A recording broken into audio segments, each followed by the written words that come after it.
Jóvenes cubanos hablan de libertad en Quinta Cumbre de Juventud y Democracia en las Américas. La quinta cumbre anual del Grupo Juventud y Democracia en las Américas, que se celebra esta semana en Washington, D.C., aborda los desafíos que enfrenta el hemisferio, con profunda preocupación por la grave crisis humanitaria y el cierre de espacios cívicos en Cuba, Venezuela y Nicaragua.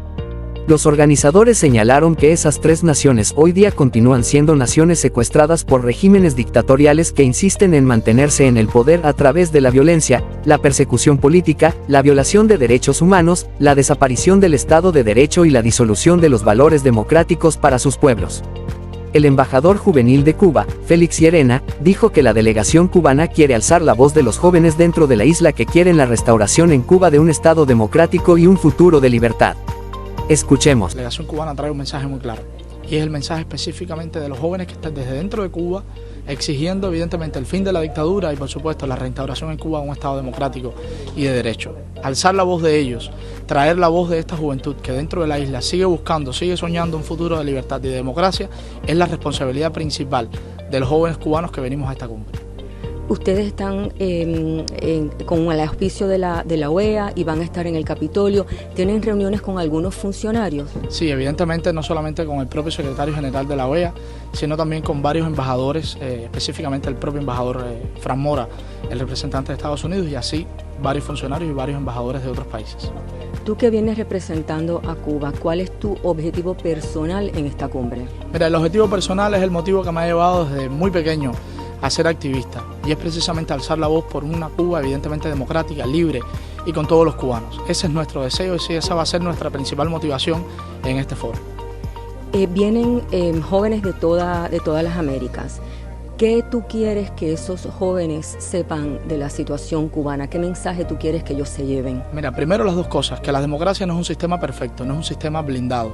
Y como así los cubanos un día la tuvimos y la perdimos, evidentemente hoy hay objetivos claros en esta región para que estos países que hoy enfrentan desafíos y retos en sus democracias, evidentemente la pierdan y se conduzcan a regímenes totalitarios y autoritarios. Y esa precisamente es nuestra misión acá, alertarlos a ellos, pero también más allá de una simple alerta, tratar de buscar herramientas para que ellos fortalezcan la democracia en sus países, que evidentemente no terminen como nosotros los cubanos, que llevamos 64 años en dictadura.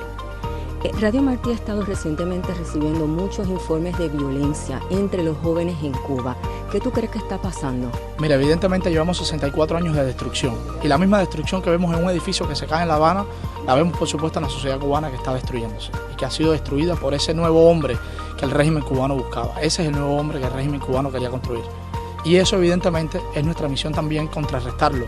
Tenemos esa responsabilidad social y tenemos esa responsabilidad también ante la sociedad cubana. Es bochornoso que dictadura criminal de Cuba esté en el Consejo de Derechos Humanos de Naciones Unidas. El senador de origen cubano Marco Rubio calificó como bochornosa la reciente reelección del régimen cubano para integrar el Consejo de Derechos Humanos de Naciones Unidas en el periodo 2024 a 2026. Rubio dijo que Estados Unidos no debería participar como miembro del Consejo porque ese espacio no tiene legitimidad ninguna. Tú no puedes tener un comité de derechos humanos si los miembros violan los derechos humanos. Básicamente es un grupo de países que viola los derechos humanos y se unen a este organismo para protegerse y condenar a los países que les condenan a ellos, mencionó en entrevista con Univisión. Rosa María Payá de Cuba Decide, calificó los resultados de indignantes y afirmó que los cubanos no esperan nada de la ONU. Consideró inmoral que países europeos hayan votado por Cuba pese al apoyo del régimen a Rusia. Desde hace meses, organizaciones internacionales y activistas se oponían a la postulación cubana. El director de UNWatch afirmó que elegir a Cuba como juez de derechos humanos es como convertir a pirómanos en bomberos. Finalmente, el régimen celebró su reelección. El canciller Bruno Rodríguez Parrilla la consideró un reconocimiento de la comunidad internacional a la labor humanista del régimen. México seguirá apoyando a Cuba con todo lo que se pueda, incluido petróleo, dice López Obrador. El presidente de México, Andrés Manuel López Obrador, declaró este pasado lunes durante su habitual conferencia matutina que seguirá apoyando a Cuba con todo lo que se pueda, incluyendo el envío de petróleo. El mandatario alegó que su país no tiene que pedir permiso para ofrecer recursos a otras naciones y que por esa razón no le preocupa ser tildado de comunista o populista por sus críticos. Que me anoten en la lista, ironizó, insistiendo ante su audiencia en que La Habana sufre un bloqueo inhumano e injusto por parte de Washington que justifica cualquier envío solidario. La afirmación del mandatario llega después de que su gobierno estuviera en el foco de atención por una polémica con el Banco de Exportaciones e Importaciones de Estados Unidos Exim. La institución negó rotundamente haber cancelado un préstamo a la estatal mexicana Pemex por enviar crudo a la isla, como había asegurado el exdiplomático mexicano Agustín Gutiérrez Canet a partir de fuentes financieras en Washington. A una pregunta sobre el tema, López Obrador aseguró que eso lo inventaron, dando a entender que México nunca solicitó el préstamo. México se está convirtiendo, desde hace meses, en uno de los principales suministradores de crudo a la isla. Según cálculos hechos por Piñón antes de las últimas entregas, los envíos rondan los 2.8 millones de barriles, por un valor de aproximadamente $200 millones.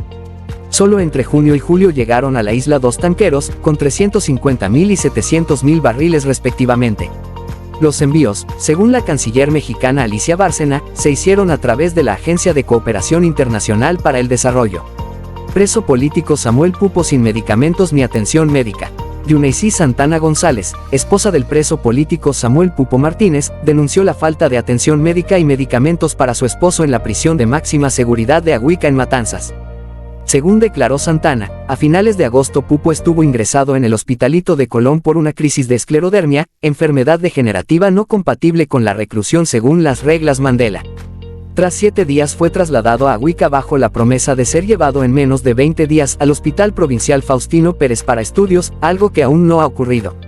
Samuel Pupo Martínez fue condenado a 3 años de privación de libertad en Cuba por cargos de desórdenes públicos y desacato tras participar en las protestas antigubernamentales del julio de 2021 en la ciudad de Cárdenas. Desde entonces, Santana González exige su liberación, así como la del resto de los manifestantes encarcelados. La mujer pertenece a la iniciativa Cuba de Luto, que agrupa a familiares de presos políticos. Musulmanes en Cuba opinan sobre el conflicto entre Israel y Hamás.